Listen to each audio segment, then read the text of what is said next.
Assalamualaikum warahmatullahi wabarakatuh. Bismillahirrahmanirrahim.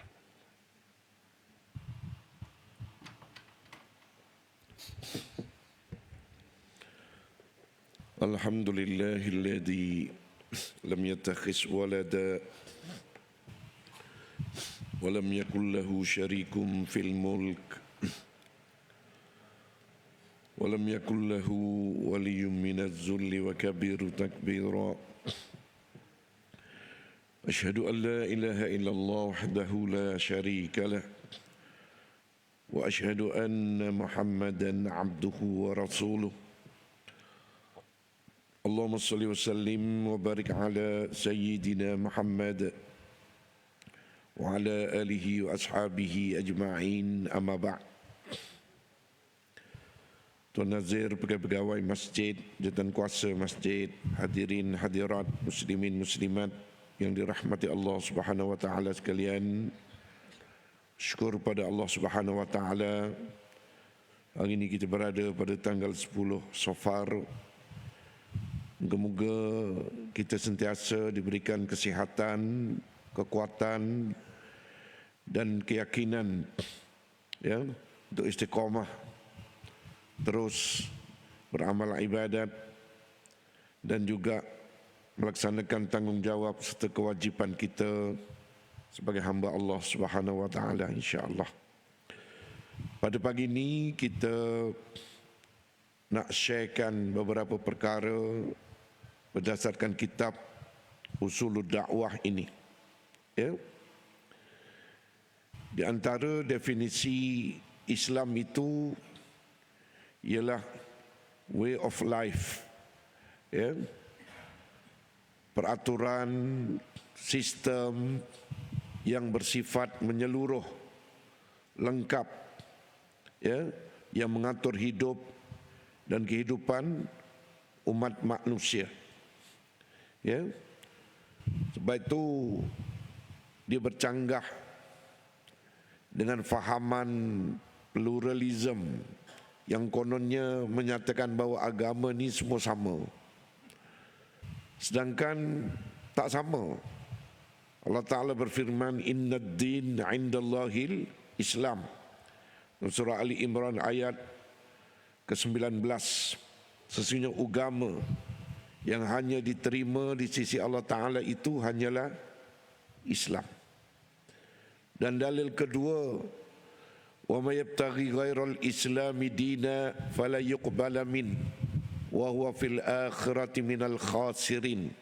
Sesiapa, ini dalam surah apa? Dalam surah Ali Imran juga ayat 85.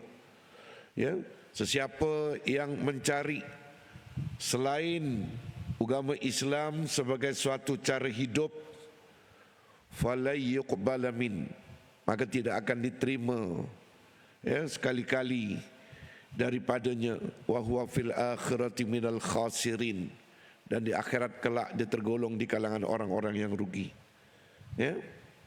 Lan itu menggambarkan bahawa sehingga kiamat orang yang mengambil pahaman lain, agama lain, kepercayaan lain selain daripada Islam ditolak.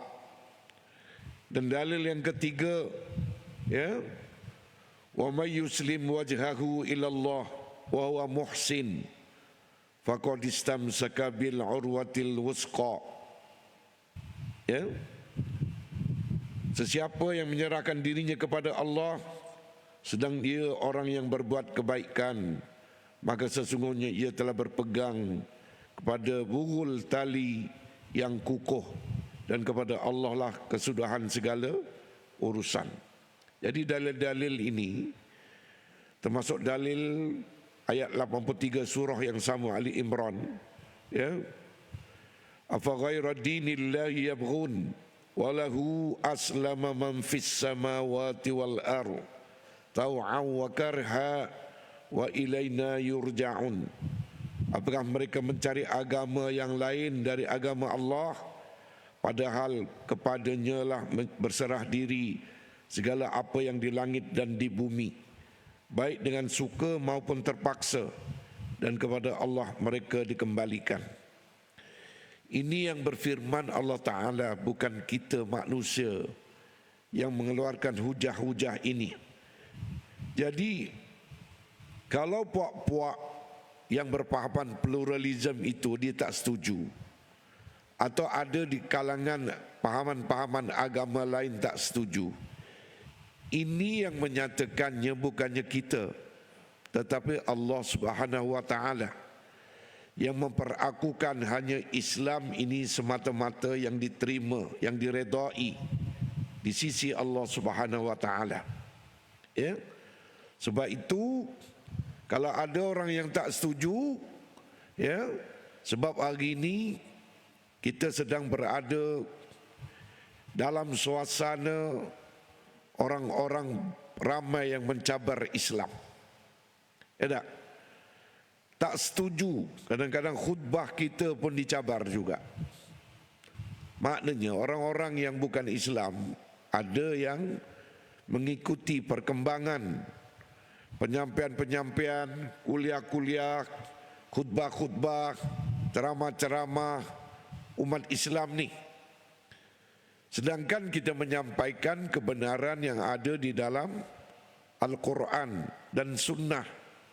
Ya, sebagaimana ayat 83 juga, ya, yang dinyatakan tadi, sesiapa yang mengambil atau mencari selain Islam, ya, maka sampai kiamat pun mereka tidak akan diterima. Maksudnya hanya Islam saja yang diterima.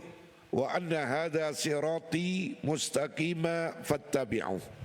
Hanya sesungguhnya inilah sahaja jalanku yang lurus, maka ya, ikutilah jalan yang lurus itu, Islam, ya, untuk memasakkan keimanan, kepercayaan kita, ya, supaya umat Islam ini tidak goyah dan tidak terpesong dengan pahaman-pahaman pada hari ini yang memesongkan dan menyesatkan. Di antaranya pahaman pluralisme ini, pahaman menyamaratakan bahawa agama ni sama saja, ya, semua baik belaka, agama ni semua bawa kepada surga, jalannya beza-beza. Ini pahaman-pahaman yang menyesatkan. Sedangkan dalilnya jelas, hanya Islam semata-mata yang diterima, ya.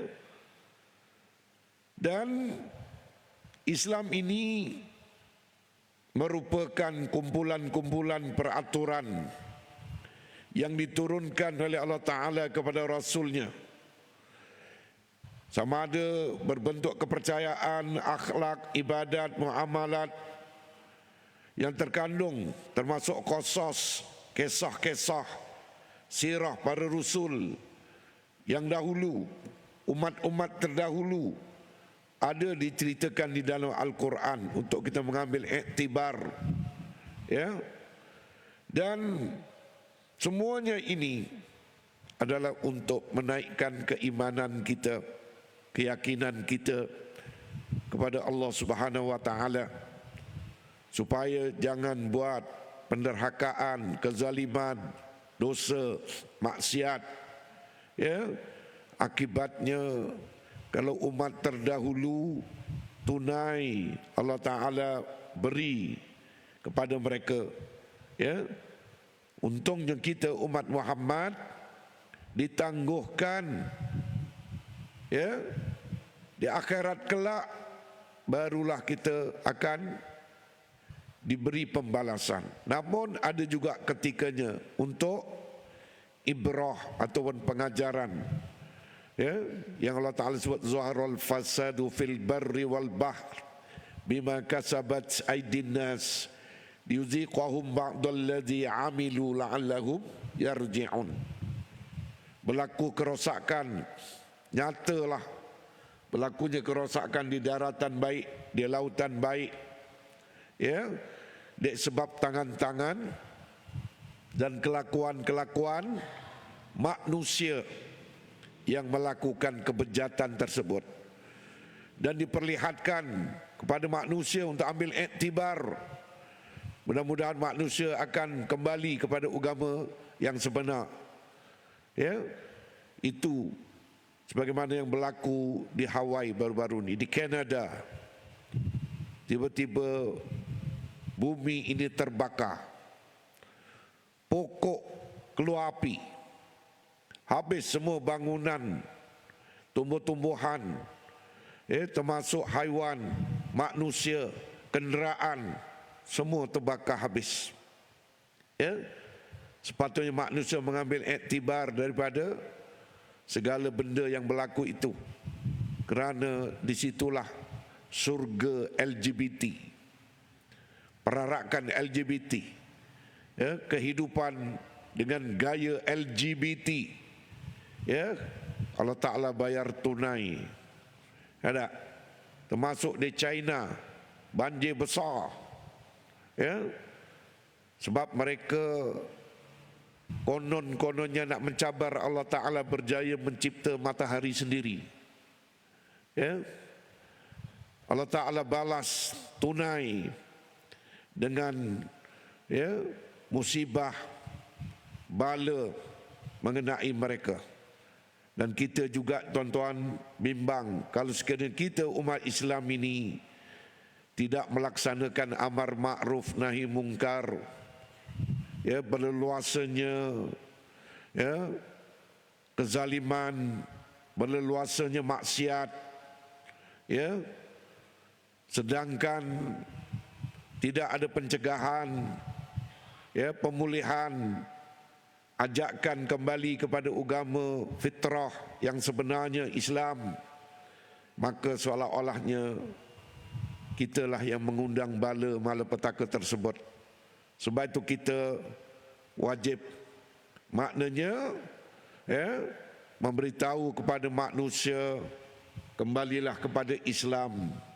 Sebab Islam ini diturunkan oleh Allah Ta'ala kepada Rasulnya, baik peraturan yang membentuk kepercayaan, membentuk akhlak, membentuk ibadat, muamalat, yang semuanya ada terkandung di dalam Al-Quran, untuk kita percaya, untuk kita yakin dan kita sampaikan kepada segenap umat manusia agar semuanya tunduk dan patuh kepada Allah Ta'ala.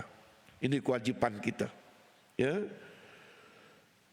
Dan definisi yang seterusnya, Islam ini adalah merupakan jawapan terhadap 3 persoalan yang selalu dihadapi oleh umat manusia. Daripada lahir sehinggalah kita berjumpa Allah. Daripada awal permulaan manusia diciptakan sehinggalah manusia yang terakhir. 3 persoalan ini yang selalu mempengaruhi pemikiran setiap manusia. Atau timbul persoalan itu dikala kita mengantarkan jenazah ke tanah perkuburan, atau dikala manusia melihat tanah perkuburan. Persoalan itu biasanya ada 3 inilah yang kita bukan hanya sekadar boleh jawab, tetapi kena imani, kena amalkan, kita kena buat, kita kena menyampaikan. Siapakah yang menciptakan manusia dan bagaimana manusia itu diciptakan?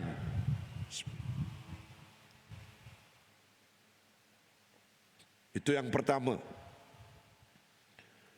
Sebab kalau manusia tahu persoalan ini, maka dia akan tahu menelusuri kehidupan ini, pedomannya, panduannya apa, dan hala tujunya apa, perjuangannya apa, amalannya apa, dia akan tahu. Dan persoalan yang kedua, apakah hakikat kehidupan manusia ini? Dan persoalan yang ketiga, dan bagaimana hujungnya atau akhirnya nasib manusia setelah mati. Jawapan yang tepat dari 3 pertanyaan ini Rasulullah sallallahu alaihi wasallam ya tunjukkan kita ya ayat-ayat Al-Quran baik secara global maupun secara terperinci untuk menjawab dan untuk mendidik, mengajar, memberitahu kepada kita. Ya, yang pertamanya, pertanyaan yang pertama tadi, ya, siapakah yang menciptakan manusia? Ya, dan bagaimana manusia itu dicipta? Allah Ta'ala berfirman, ya ayuhan nas, in kuntum fi raibim minal ba'si fa inna khalaqnakum min turabin summa min nutfah summa min alaqah summa min mudghah mukhallaqatin wa ghairi mukhallaqatin linnabiyyin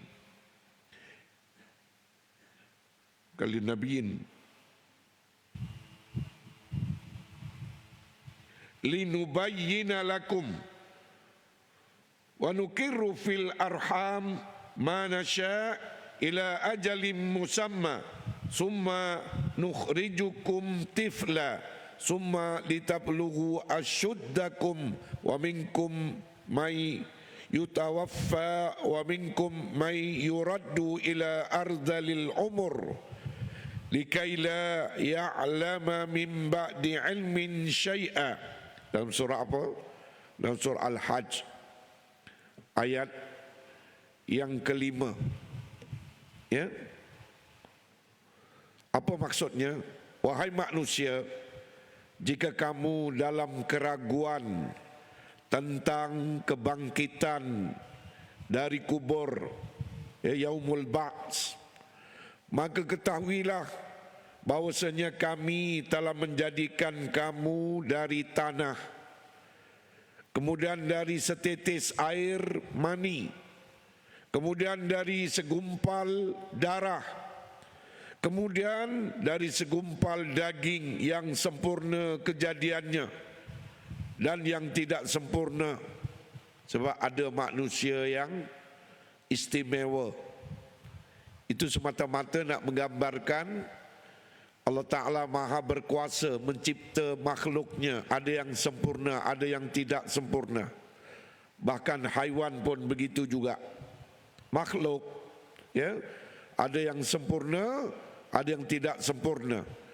Agar kami jelaskan kepada kamu dan kami tetapkan setelah itu dalam rahim apa yang kami kendaki, sehinggalah sampai waktu yang telah ditentukan, kemudian kamu menjadi bayi, kemudian beransur-ansur kamu sampailah kepada dewasa, dan di antara kamu ada yang dimatikan dan ada pula di antara kamu yang dipanjangkan umurnya sehinggalah nyanyuk, hingga dia tidak mengetahui lagi sesuatu pun yang dahulunya telah diketahuinya.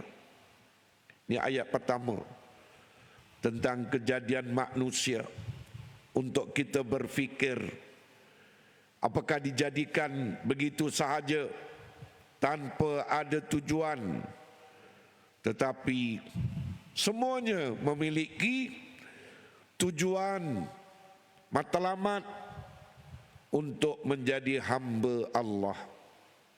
Berfikir bagaimana kejadian kita, termasuk ayat dalam surah Al-Mu'minun 12 hingga 14. Walaqad khalaqnal insana min sulalatin min tin summa ja'alnahu nutfatan fi qararin makin summa khalaqnan nutfata 'alaqah fa khalaqnal 'alaqata mudghah fa khalaqnal mudghata 'idhaman fa kasawnal 'idhama lahma summa ansha'nahu khalqan akhar fatabarakallahu ahsanul khaliqin.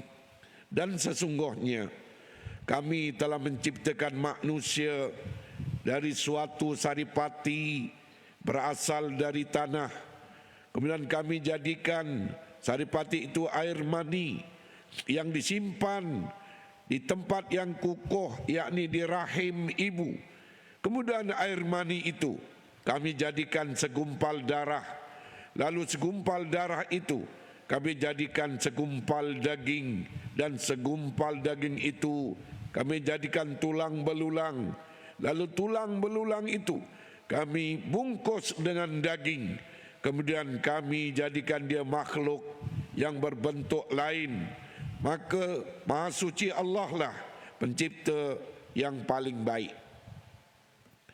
Daripada tak ada, ya, menjadi air mani masuk dalam sperma, itu masuk dalam rahim ibu, kemudian jadi segumpal darah, segumpal daging, kemudian ada tulang belulang, kemudian sempurnalah 9 bulan 10 hari jadi manusia. Ayat-ayat ini tuan-tuan, ada seorang Profesor Moore, dia mengkaji kejadian manusia di Kanada juga, ya. Profesor Moore ni dia mengkaji ayat yang dinamakan sebagai, ya, yakni mudghah,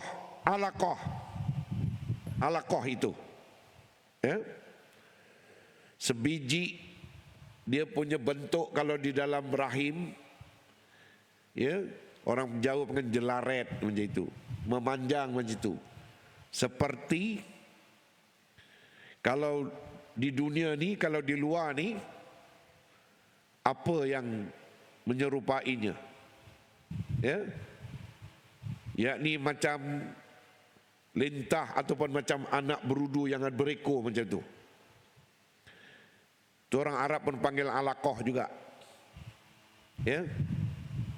Setelah dikaji kejadian 9 bulan 10 hari, dia kononnya berbangga dengan kajian dia tu.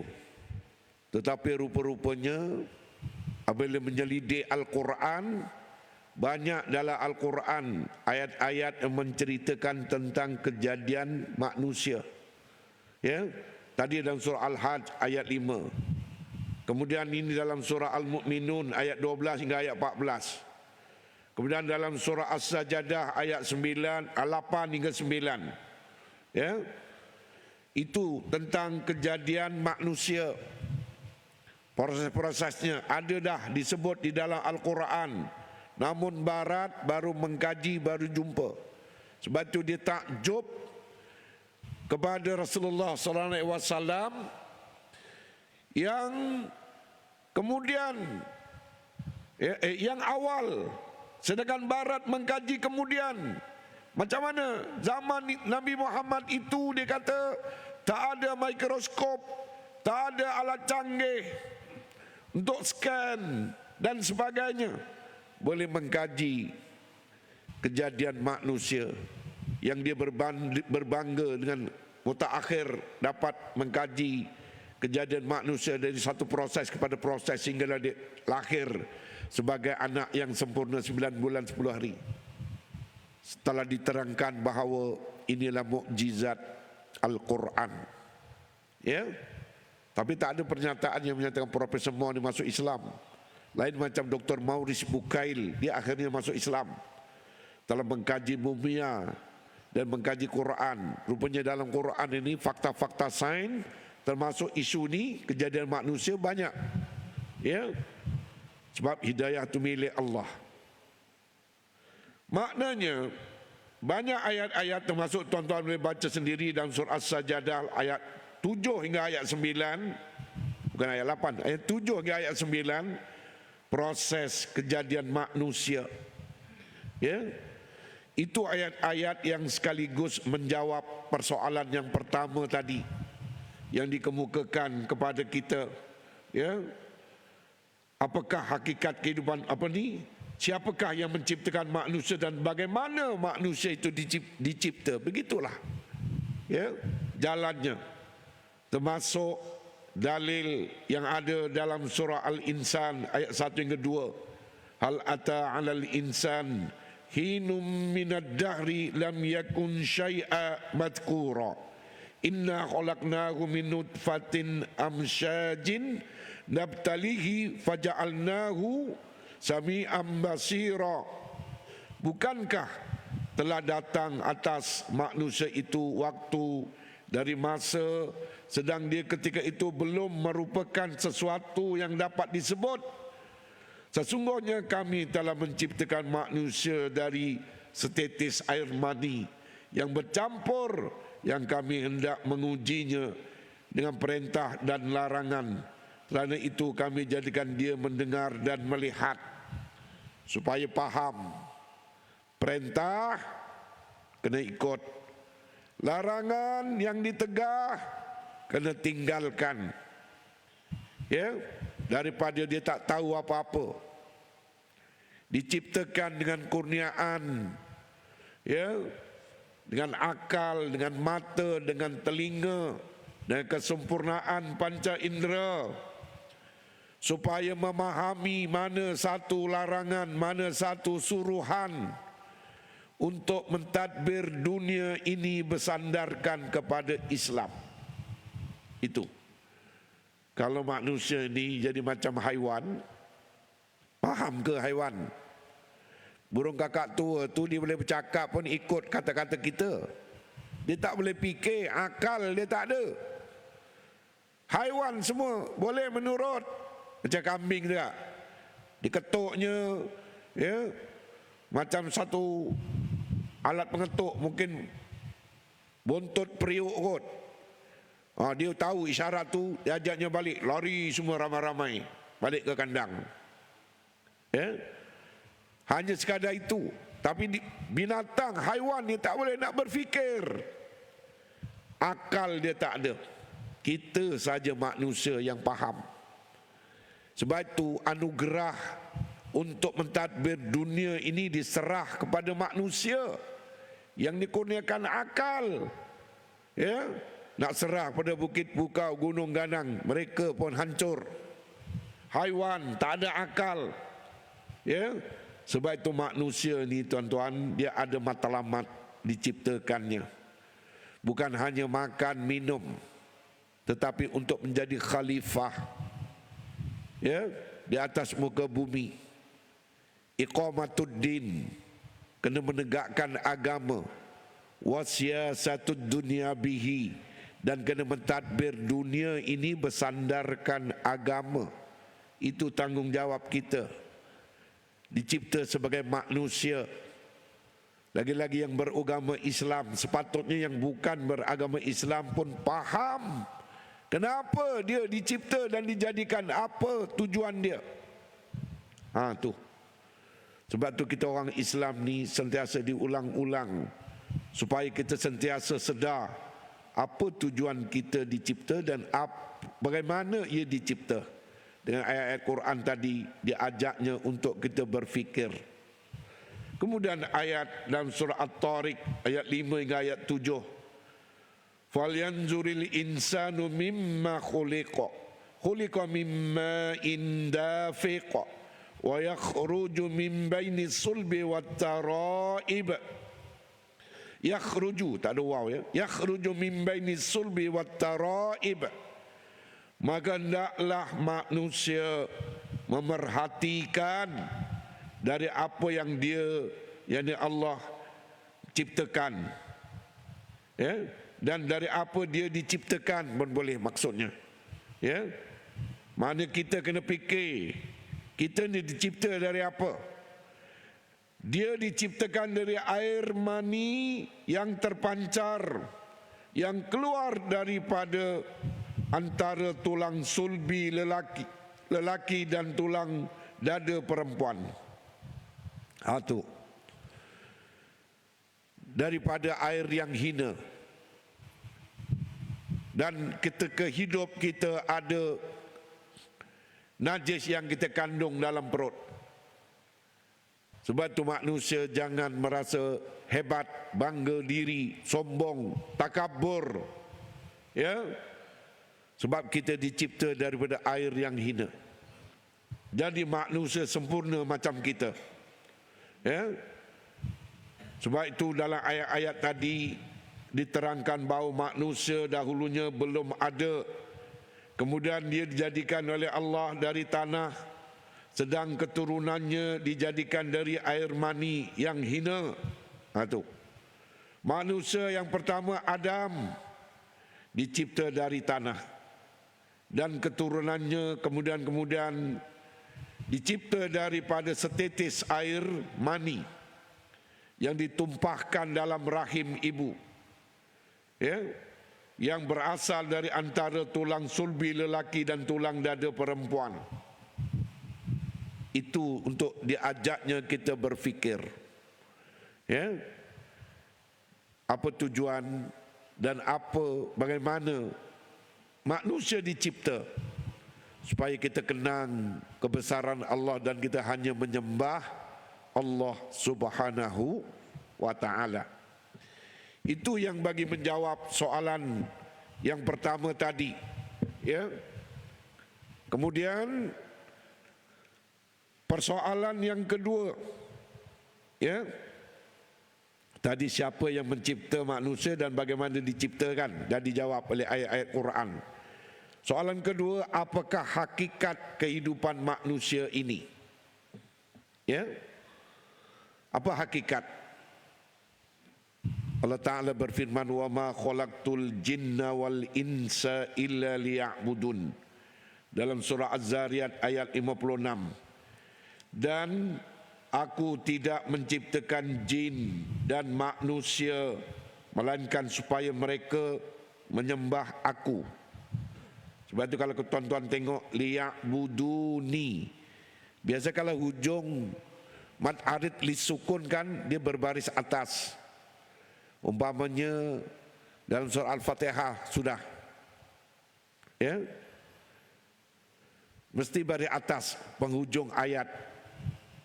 Tetapi ayat ini liya'buduni berbaris bawah, sebab asalnya ada ya, dihazabkan jadi liya'buduni, ya, maknanya menyembah aku, supaya mereka akhir perbuatan pekerjaan mereka itu dicipta semata-mata untuk mengabdikan diri kepada aku, kata Allah Subhanahu wa ta'ala.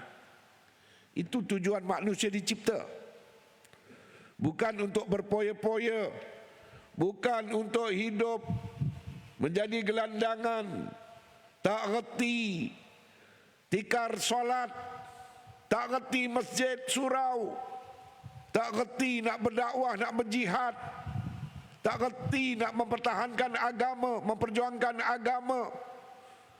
Ya tak?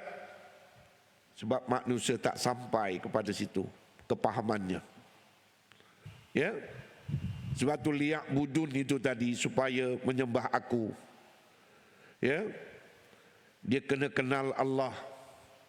Sebab itu agama ni awaludin ma'rifatullah, awal-awalnya mengenal Allah, tunduk dan mematuhi peraturan-peraturan yang telah ditetapkan untuk manusia.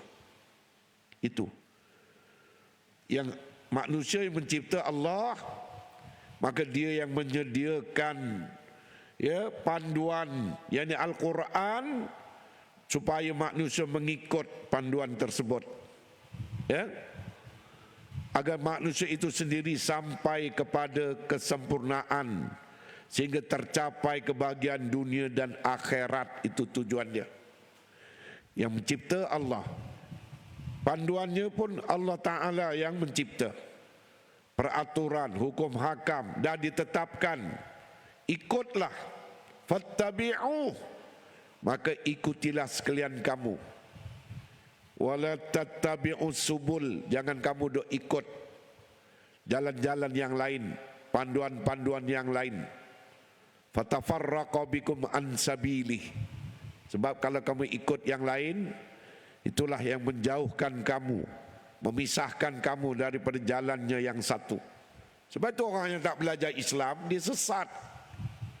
Bercakap merapu, tindakan merapu, iktikadnya merapu, meraban.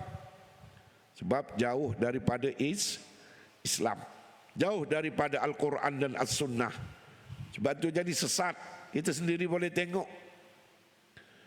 ya, orang Melayu yang terpedaya dengan LGBT, dengan pahaman sekular, dengan pahaman liberal, dengan pahaman pluralism, sosialism. Ada saja manusia yang tak faham idealisme ni, ya, yang sosialis, adik-beradik komunis pun dia anut, dia perjuangkan, dia pertahankan, ya. Sebab itu bila bercakap Islam kepadanya, semua ditolak. Mantul orang kata. Sebab pahamannya tebal dengan pahaman-pahaman yang bercanggah dengan agama, sekular. Dia tak percaya bahawa seluruh kehidupan ini ada dosa pahala, dia tak percaya. Itu sekular.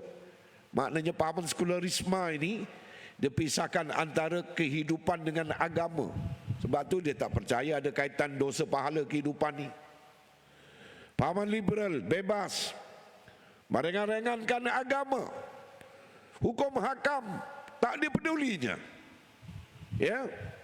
Sebab itu gaya hidupnya, perangainya, kepercayaannya, tindakannya, percakapannya, semuanya bertentangan dengan Islam. Apa nak jadi manusia kalau berpikiran macam tu?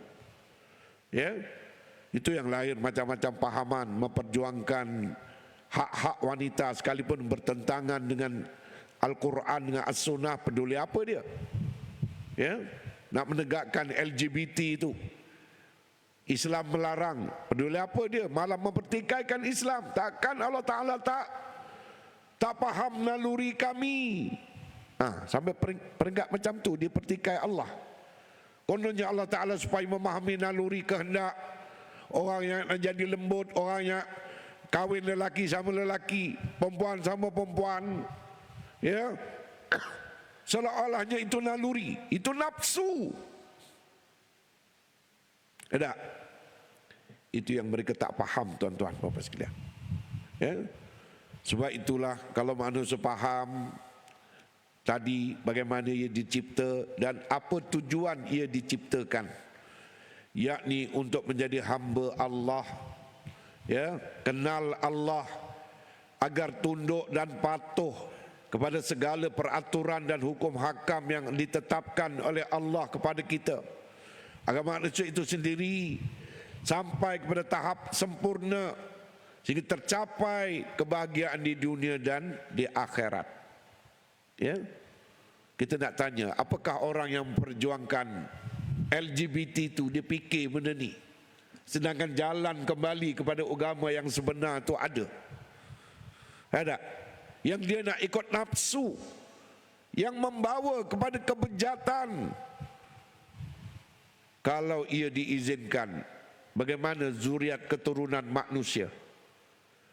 Kau jantan dengan jantan kahwin dapat anak? Allahu Akbar, na'udzubillah min zalik. Perempuan dengan perempuan kahwin dapat anak. Habis zuriat keturunan bagaimana? Ada. Sebab itu, ya, diharamkan termasuk yang transgender tu. Tukar anu. Ada. Termasuk yang biseksual. Lelaki main dengan perempuan main. Ya. Binasa akhirnya umat ini. Sebab berlawanan dengan fitrah kejadian yang Allah Ta'ala kendaki, yang Allah Ta'ala perintahkan. Sepatutnya dia faham. Itu sebab soalan yang kedua tadi ditanyakan, apa tujuan manusia dicipta ni? Ya. Sebab itu, apakah hakikat kehidupan manusia ini? Ialah untuk menjadi hamba Allah Subhanahu wa Ta'ala. Dan yang menjawab soalan yang ketiga, apa soalan yang ketiga? Bagaimana pengakhiran manusia ini setelah mati? Nasib manusia ini bagaimana? Ya. Sebab itu untuk menjawab yang ketiga ini Allah Ta'ala berfirman, Ya ayyuhal insan innaka kadihun ila rabbika kadham famulaqih. Famulaqih. Surah apa? Al-Insyiqaq ayat 6. Wahai manusia, sesungguhnya kamu telah bekerja dengan sungguh-sungguh menuju Tuhanmu, maka pasti kami akan menemuinya. Maksudnya manusia ni bakal mati, bakal dihisap satu persatu apa yang dia buat. Kullu nafsin bima kasabat rahina. Setiap diri akan dipertanggungjawabkan terhadap apa yang diperbuatnya di akhirat. Manusia sepakat kembali ke akhirat, akan ketemu dengan Allah Ta'ala. Itu yang sebut, maka pasti kami akan menemuinya. Akan dihadapkan di mahkamah Rabbul Jalil untuk dihakimi belaka. Ini wajib kita percaya dengan hari akhirat. Sebab manusia semuanya tak terkecuali, semuanya bakal jenazah belaka. Semuanya akan disoal oleh Allah Ta'ala di akhirat.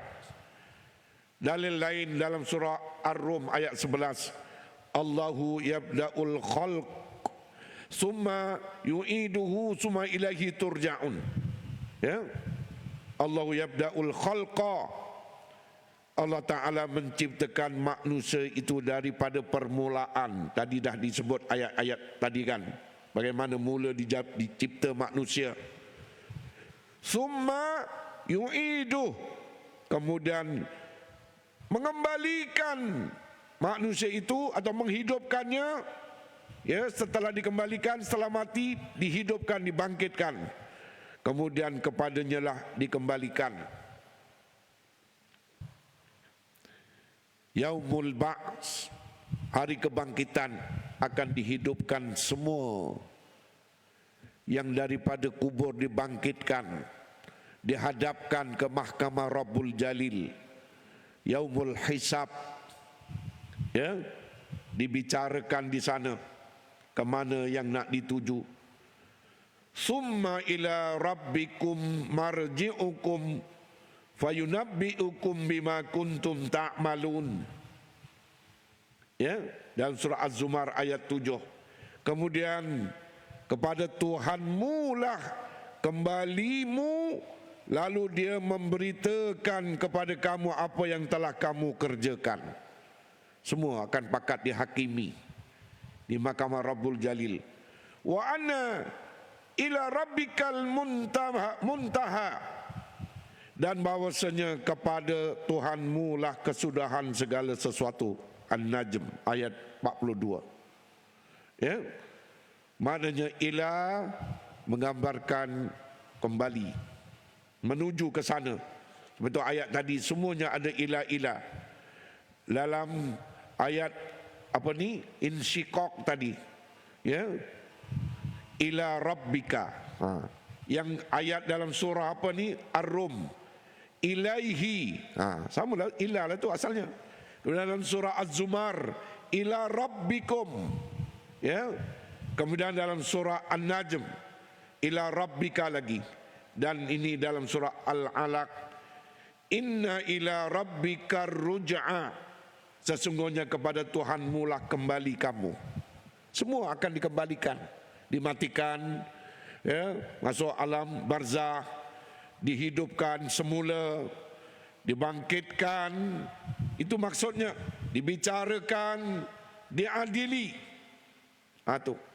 Jadi ayat-ayat ini tadi menerangkan kepada kita tentang kesudahan manusia setelah mati. Ialah kembali kepada yang mencipta untuk menilai tentang amal perbuatan masing-masing selama hidup di dunia. Kullu nafsim bima kasabat rahinah, itu tadi. Setiap diri akan dipertanggungjawabkan terhadap apa yang diperbuat, yang dilakukannya di atas muka bumi ini. Sama ada nak dimasukkan ke dalam negeri yang penuh dengan ganjaran pahala, atau yang sebaliknya dimasukkan ke dalam negeri yang penuh dengan seksaan, yakni neraka, na'udzubillah. Maka kalau dia telah beramal yang baik, beribadah, jadilah dia orang-orang yang baik dan mendapat tempat yang baik di sisi Allah Subhanahu wa taala. Ada surga. Tetapi kalau dia telah mengotori perbuatannya dengan berbuat maksiat, ya, dia akan ditempatkan di tempat orang-orang yang jahat, jenayah, iaitu dalam neraka, na'udzubillah. Apa ni? Tiba-tiba keluar. Jadi itulah yang digambarkan, ya, kepada kita ke mana akan ditujui manusia penghujungnya. Ya, itulah jawapan-jawapan kepada 3 persoalan. Ya, cara ringkasnya, soalan yang pertama tadi dah jelas ditanyakan kepada kita, apakah siapakah yang mencipta manusia dan bagaimana dicipta.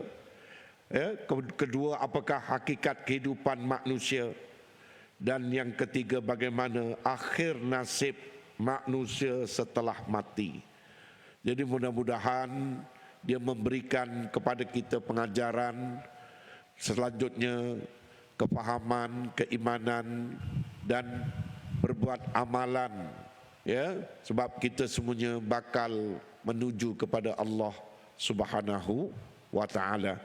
Mudah-mudahan sedikit penyampaian ini akan memberikan kesedaran kepada diri saya sendiri, keluarga saya, dan perkongsian kepada tuan-tuan, puan-puan sekalian.